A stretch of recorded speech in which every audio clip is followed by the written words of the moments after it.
यात्रियों को वाहनों के लिए इधर उधर नहीं भटकना पड़ेगा। यात्रियों की सहूलियत को देखते हुए उत्तराखंड परिवहन विभाग ने रोडवेज की 125 बसों को चारधाम यात्रा रूट पर चलाने का निर्णय लिया है, ताकि चारधाम आने वाले यात्रियों को परिवहन संबंधित दिक्कतों का सामना न करना पड़े। इसके तहत देहरादून मंडल से 59, नैनीताल मंडल से 41 और टकनपुर मंडल से 25 बसों का संचालन किया जाएगा।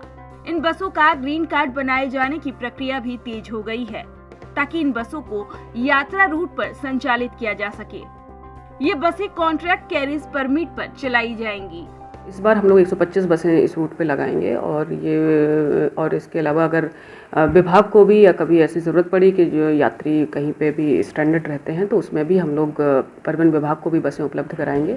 चारधाम यात्रा मार्गों पर परिवहन निगम की बसों का संचालन पहली बार कोरोना काल यानी कि साल 2020 से शुरू की गई थी, क्योंकि उस दौरान बसों में यात्री क्षमता को 50% कर दिया गया था, जिसके चलते निजी बस ऑपरेटरों ने हाथ खड़े कर दिए थे। जिसके बाद से ही परिवहन निगम यात्रा रूटों पर रोडवेज की बसों को संचालित कर रहा है।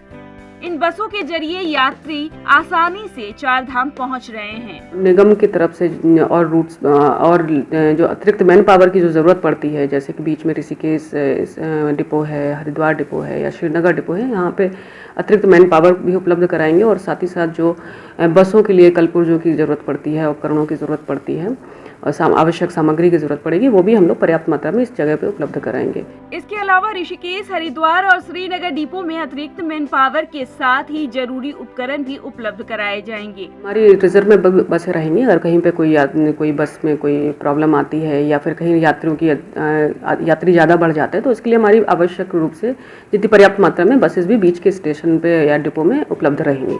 इन 125 बसों के अलावा कुछ बसों को रिजर्व में भी रखा जाएगा, ताकि कोई बस खराब हो जाती है तो यात्रियों को किसी अन्य बस से भेजा जा सके।